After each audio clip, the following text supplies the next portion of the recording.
Good morning, everyone in boating land. I thought I would shoot a video of our Chaparral 210 SS. It's a 2003 model. I've done a lot of upgrades to the interior of the boat, as you may or may not notice. We bought this boat in 2012. This will be our 6th full season with it. We bought it at the end of the season in 2012, so we only took it out a couple of times. It's been a good boat. It's handled all my upgrades pretty well, which is saying something. The 210 SS was the first year they made the 210 model. It was it's the big brother of the Chaparral 183. It's about 2 feet longer, about a half foot wider. In 2004, they upgraded it to the 210 SSI. They added the I on. And basically all they did to that boat, they upgraded the bucket seats and they changed the hull graphics a little bit. Other than that, it's the same boat. And they made it all the way up through 2007 or 2008, I believe. In that same year of 2004, they upgraded the 183 to the 190, and that basically was the same boat also. So, let's go ahead and start with the tour. We're going to go ahead and start with the bow. It's pretty standard up here. We have an anchor locker with a Danforth anchor, about 100 foot of rode and 10 foot of chain. Bow seating storage, we keep our life jackets in here. We've got the larger ones on the left side, and on the starboard side we keep our smaller ones. Also, I kept this out. This is actually a bag from a bag chair from the camping chairs. It's just a bag. Inside I have our front connector that goes from our bimini to our windshield to keep the rain out, and I also have another one of those that has our side connectors that I made myself, and we keep those underneath the life jackets in the starboard side. So moving on back, we get to the first upgrade that I've done. These two storage locker doors were not on the boat when we bought it. Basically, you can access this area from the bow seats from right behind here. You can get back to that area, but you literally have to almost crawl into the bow seat to get anything out. So it kind of becomes a pain. I mean, it's a lot of space to store stuff, just hard to access without the doors. So I added these doors. I got these from Great Lakes Skipper. They're called Innovative Solution Doors. If anybody's interested in ordering them, I know someone else that I was emailing on the Chaparral forum. He put them on his boat also. He has a newer 210, and they're quite useful. These are in Arctic white. They have polar white and Arctic white. The Arctic white matches the white of the Chaparral better. We'll open up the port side, and you can see I have room to stack my fenders in here. Hope you can see this. And I've got a couple of these little, they're just little bathroom waste baskets. I've got one in there with our dock lines. Around our dock lines, these are kind of interesting. These are like rubberized bread ties. Tie around the dock lines. I found them at Lowe's. They're with the ropes in that area, so they kind of work out good. Keep the lines together. Go ahead and close that. And starboard side, you see we keep a dry storage box. My wife puts her hats in here, and this is actually the front air dam connector that goes from the windshield to block the bow area out from the cockpit if it's colder. The gray stuff sack up top is my barbecue grill, and down below is a big first aid box that I like to keep on board. What I like about these doors too, I forgot to mention, these doors, you see a lot of these doors from the factory and the screws are all showing around the outside. I like these doors because when you close them, the screws are covered and it leaves a lot cleaner look, I think. are really, that's what kind of drew me to them. They had a really clean look when they were installed. So let's go on over to the cockpit, or I'm sorry, to the helm. You may have noticed I did upgrade the steering wheel, just something I found on eBay. I wanted to make the boat look a little more updated, so I got a black one. I also redid these panels. I don't know if you could see them on this video. I just got some carbon fiber vinyl wrap and wrapped these panels. They did have a kind of a cheesy wood grain look to them.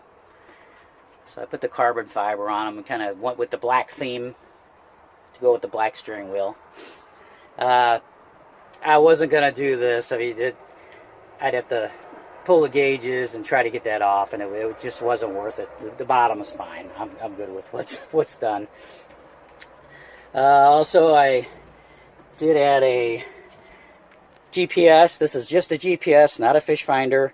It's loaded with navionics, and I do realize you can set your phone up to do this too, or a tablet, but I like having it separate. Sometimes we play music on the phone, or I use it to check the weather. I don't want to tax the phone too much. I like my phone for certain things, and I just like having this separate just so I can look at it. I'll show you also, I do have it mounted with a ram mount. I just unscrew it here, and it separates the bottom of the mount. I unplug it, and it comes right off. So it's easy to remove. There's the bottom of the mount. I really wasn't too thrilled about putting the screws into the dash there, but then again, all these improvements I made to the boat, I really didn't do it to increase the sale value of it. I did it to increase our enjoyment of the boat, so we can use it for what we use it for. I also added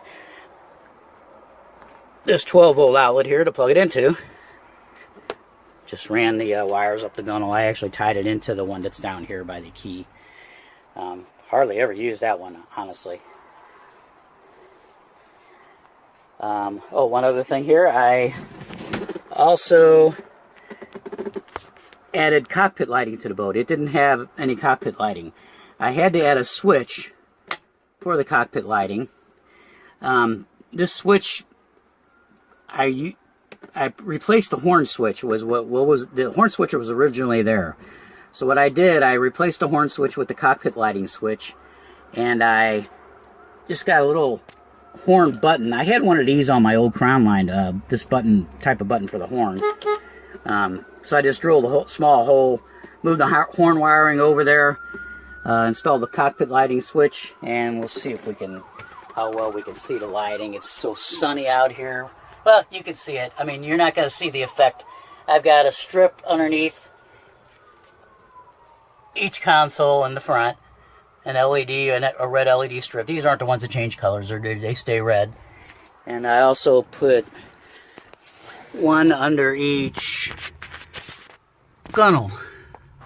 So at night, the whole boat has a red glow when we have those on. So it looks kind of neat. And it was relatively inexpensive to do, so I like it. So we'll move on over to the passenger side. We have just a cheap clock. This is, I don't know where I got this, AutoZone or something.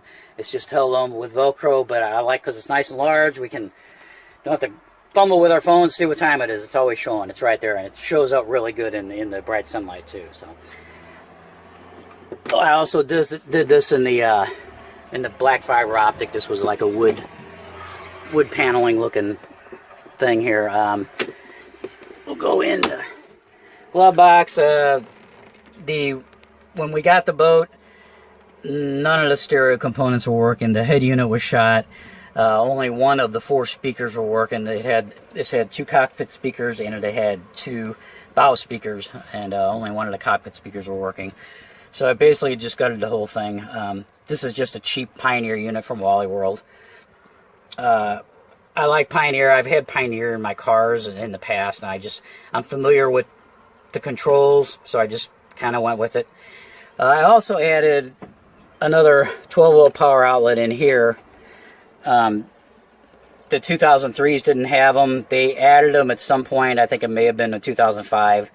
They decided to put these in here, and they're, you know, it's good to have, so you can plug your phones or whatever in here, or your iPod, because nobody's playing CDs anymore except for us. We're old.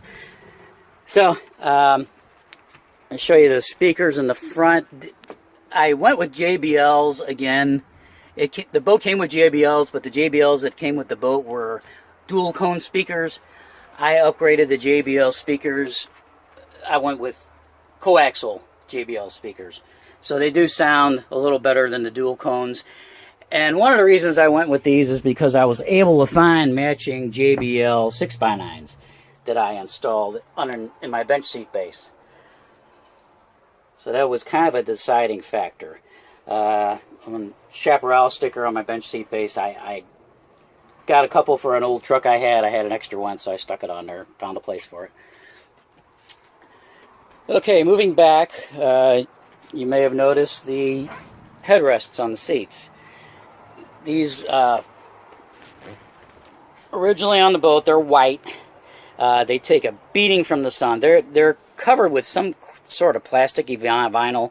They don't handle the sun as well as the regular vinyl on the seats. They crack, they turn yellow, they turn gray. They don't look very, very good at all when the sun beats on them. So what I did, I don't know if I'll be able to show you this. Underneath the seats here, there are two nuts. There's one there and there's one there. These two nuts are attached to rods. The rods run up the length of the seat, on the inside of the seat, and they screw into the bottom of these headrests. So you can remove the headrests, which is what I did. I removed them, I put the rods back in them, and I pretty much just planted them in my backyard, so they were up in the air. And I bought this product called VHT, that's Victor Harry Tango, or the letters, VHT vinyl dye. Now this is a dye, it's not a paint. Honestly, what I did, I painted them at first. I put vinyl paint on them. The paint would chip over time, so I ended up stripping the paint off, and I put the dye on instead. The dye actually soaks into the plastic or the vinyl, and this won't come off. Which is good and bad. I'm stuck with the color now, but I'm fine with it. It looks good. It's held up. I've had it on there for a couple years now, and it's been good. So next thing you may have noticed is my flooring.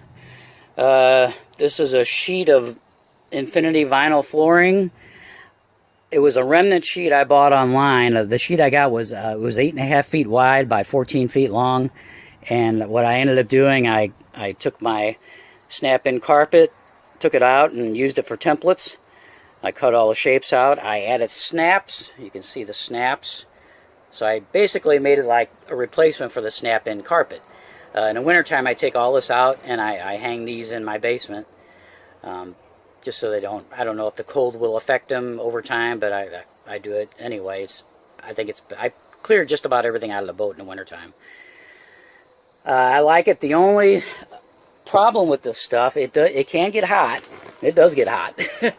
The shady areas are fine. Got my foot here in the shade. And even areas that don't get direct sunlight, it doesn't get that hot. The hottest place is right there, right in the entry to the bow and up into the bow. It does get hot up there. That's not covered by the bimini. We have our bimini up 95% of the time. So the cockpit is fine. But it does get hot in the bow. You need to get up there, just kind of run real fast. So anyway, I think I've got everything covered. Oh, one other thing, I did upgrade the cup holders in the bow. I got some stainless steel ones. I didn't bother to do the ones in the cockpit. The ones in the cockpit are tan to match the carpet that's still in the storage area here, and I was fine with it.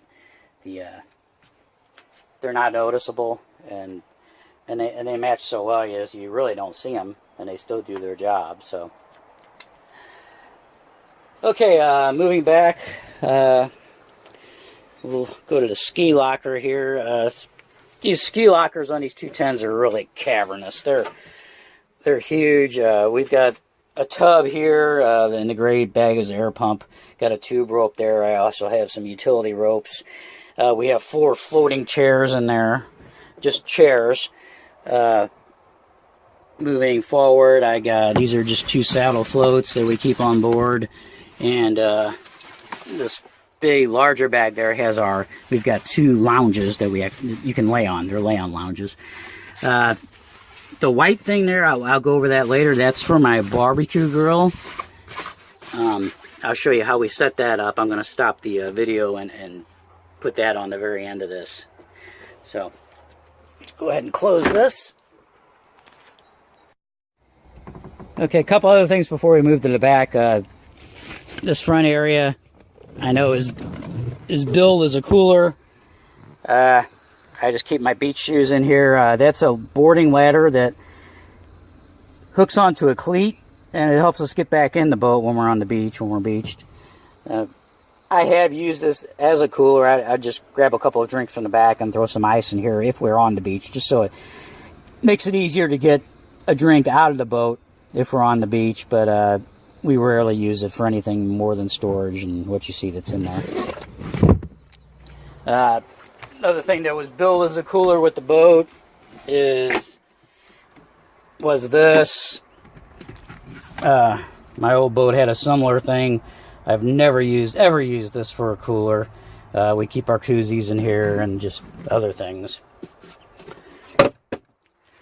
Okay, moving to the back.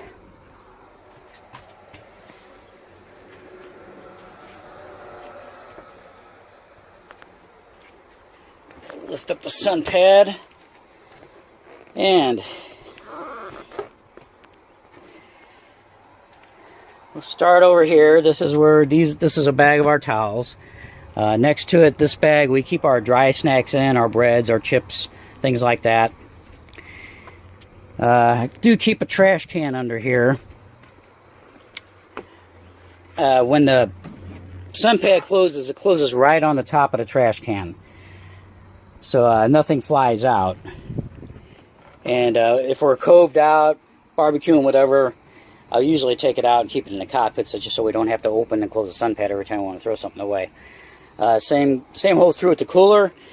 I've always kept the cooler under here. I don't like a cockpit being cluttered, especially on a smaller boat. It's only a 21-foot boat. It only has so much room in the cockpit. It does get warm back there. You notice I keep a thermometer on that basket. And the reason why my thermometer is on there is because I'm afraid of this thing getting vapor locked. And if it ever does get vapor locked, I want to know what the temperature is. This always runs about 125 to 130 degrees underneath here. My engine is never vapor locked on me. If it does, I'll look at the temperature and see what it is. So I feel fortunate that it's never happened. But if it ever does happen, at least with the thermometer, I'll have a reference point then.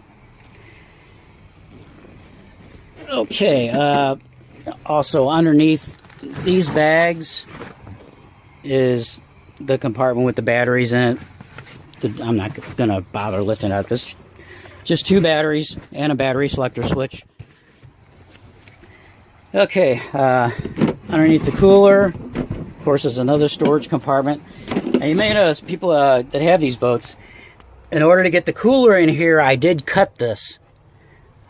So the cooler would go all the way across, and it actually rests against this bracket here, that the remote bracket for the oil filter. When we're running, I got a bungee. There's a hole here. I wrap a bungee around it, just so it doesn't shift and break any of this. I've never had a problem with it though. That's our dedicated Bimini boot storage area right on the side of the cooler. Okay, underneath here, keep a little toolbox with some basic tools. The top box has things like light bulbs, electrical tape, just parts, zip ties, things like that, things you may need. I've got all my extra fluids in here, and I've also got an amplifier here. I'll go ahead and talk about that real quick here. My stereo,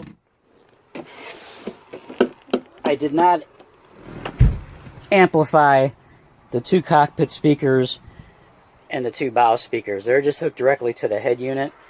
The only thing that amplifier is amplifying are the 2 6x9s underneath the bench seat. They do all right. I'm not a real audiophile guy. I like to hear the music. I like a little bit of thump. I don't need subwoofers. There are no subwoofers in the boat. I'll probably never put one in here. If I ever would, there are actually 2 spots. I could put one on each side of the underneath the helm and underneath the passenger console. So it does have space for them. And if I would ever put them in there, if I've got the doors to access that area easy. But I really don't have the desire to do it. These 6x9s put out enough thump. The acoustics are good. They're in a bench seat base, so they work nice. Honestly, I'm satisfied with what I'm hearing out of them. Go ahead and put the cooler back in here, and we'll move on. Okay. Underneath the bench seat, it's really pretty basic storage. I've got some cleaning stuff in a box over there. There's another little bathroom trash can. I keep these these are just ropes you buy at Lowe's in bulk. I cut them and I made dock lines. I use these dock lines when we go to the lake and we have to leave our lines at our dock that we're renting for the weekend. That way, if somebody swipes them, I don't care. They're not expensive. You know, like I said, buy them by bulk, we cut them, and we just use them there. So that's my cockpit cover there. The bow cover sits on top of that. And lift up the other side. And there's actually 4 bag chairs in there, camp chairs. And there's a beach umbrella on top of them. So we go to the beach, we're set. We've got 4 chairs here and an umbrella to keep us cool. Okay. I did install a fire port here. If you watched one of my other videos about the back wall, how I made that removable, I did cover the fire port installation. It did have a screw-out deck plate there. I replaced the screw-out with a snap-in deck plate. And I drilled a hole in the middle and installed the fire port. I think it's a lot better than having a large screw-out plate there to try to put out a fire. You have to screw it out, then you've got a large hole, and I could see fire rushing out. The fire port works much better. Okay, back underneath. You may have noticed these switches behind the cooler. And if anybody wonders about the cooler, going back to that, we only boat a day at a time. So every day we boat, we put fresh ice in the cooler. Even in the engine compartment, with the 125 to 130 degrees that it is in there, at the end of the day, we have ice. Our drinks are cold. We have ice. I mean, there's a lot of it's melted, but a lot of it isn't. We still have a pretty good supply of ice in there. Now, back behind the cooler, there are two toggle switches. There they are. Now these toggle switches switch these speakers on and off. Let me get back to these speakers. This is where the only place I really splurged in audio equipment. I bought these JL speakers. One, I like the way they look. I had some Kenwoods back here at first, and the Kenwoods didn't handle bass very well. They were the same size. But as we're out in the water, I guess you're turning it up a little louder, and they really rumbled. They sounded really bad. So I got the JL audios, and the switches turn these on or off. These are also hooked to the amp that you saw underneath the cooler. And so if we're swimming in the water, we can hear the music out the back of the boat. I don't blare it. I don't think anybody else wants to hear my music. Maybe they do, but I try to be respectful on the water. Also, you notice right here, this is a deck plate. This is where the factory remote was for the factory head unit that was in the boat, which didn't work anymore. The hole underneath the thing was really large. I had to get this deck plate to cover the hole, and in its place I installed a transom trim switch, which the boat didn't have. So I always like to have having the transom trim switch, just because you're out of the boat, you can raise your drive or lower it without jumping in and going to the throttle. I always like that feature. Also, on the integrated swim platform, I did put some vinyl flooring here. Now again, this does get hot, but when you're walking on this, your feet are wet, so it's not noticeable. I mean, it's always in the sun, but with wet feet, you don't really notice it. And I also made this snap-on. I didn't want to glue it, and I haven't had any problem with losing it on the water or on the road. We tow locally. I don't have this part of the boat covered. It hasn't come off. I mean, it's not like this area is really in the wind. But I put 6 snaps in the center one, and of course 4 on each door. And I like the way it looks, and like I said, I haven't had any problem losing it. If I do lose a piece, I've got a lot of extra of this. Like I said, the piece I bought was 14 feet long. I probably have enough to do this and probably do the top of the ski locker and the bow area in the front, if anything would ever happen. I don't have enough to do the main area under the seats. But I do have quite a bit left, though. I didn't do the extended swim platform. I built this myself, and that's on another video on my channel.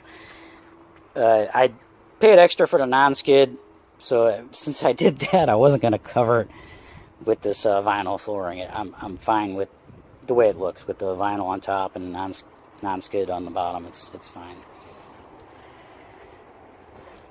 So back in the boat, I pretty much think I've covered everything I wanted to. I'm going to show you how the boat looks when we're coved out. Just a couple of things I want to add. We don't do any water sports. We're empty nesters. All of our children are grown adults now. It's just my wife and I in the boat. Occasionally we have a couple of guests. So we don't do any water sports. We're what I like to refer to as destination boaters. We'll get in the boat, we'll go to a waterside barn grill, have some lunch. Afterwards, we'll either go to a cove and anchor out and swim, or we'll go to a beach and visit some friends on the beach. Or we'll just jump in a boat and go to a cove and anchor out all day, and we'll barbecue while we're in the cove.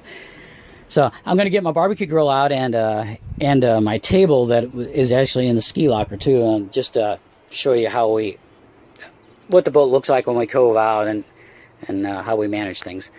So I'm going to turn this off and we'll restart it. Okay, and we're back. This is pretty much how we set up when we're anchored out in a cove, swimming, just relaxing, enjoying the day. This is my table. This is actually sold as a laptop desk, a portable laptop desk. It's something you'd use in a college dorm or something. If you notice the bottom, the legs fold out like an ironing board. They have little rubber feet on them, which I like. And I usually get the trash can out and I'll put it underneath just to save space. If we have a couple extra people aboard, I will get the cooler out, and I'll actually put the cooler on this side. In front we have the barbecue grill. I made this little table for it, and it actually holds it in place very well. When we barbecue, we're usually in a no-wake zone, so waves really aren't too much of an issue, but just in case, I did a few things. Of course, it's 2 pieces of PVC together, so I had to use a couple of strips underneath to hold the 2 pieces together. And I don't know if you could see, but the strips are both screwed in on an angle, and that angle matches the angle of the bow seats. So it's kind of locked in place. Works really well. The grill is just a kind of a cheesy Coleman grill. We don't grill anything fancy on here. We just do burgers and dogs. Nothing really greasy. You know, we just keep it simple. It's good to have on the water. I can enjoy a hot dog on the water more than just about anything, really. One thing I want to show you with the grill, I'm going to take it off the little table I made. The grill is actually kind of locked on the table with these little screws. If you look at the bottom of the grill, it has little rubber feet, and in each rubber foot has a little hole, and inside the hole is a screw that holds it onto the bottom of the grill. Well, I line these screws up on the table to go into each hole on the grill, so that aids in keeping it from sliding around even further.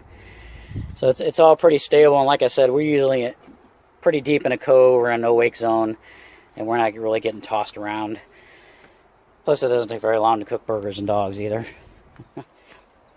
One other thing I wanted to point out I forgot about, under the table here, I did add a 12-volt outlet. I don't know if you can see it right there. I put that there so we can blow up our floaties on the sun pad. It's close to the sun pad back here. So that way we don't have a 12-volt cord stretching all the way across from the front of the boat to the back of the boat. So that really helps. Again, it's something that helps us enjoy the boat. Nothing that necessarily adds any value to this thing. Nothing I've done on here I did with the purpose of adding any value to the boat. I did it so we could enjoy the boat. That's really about it.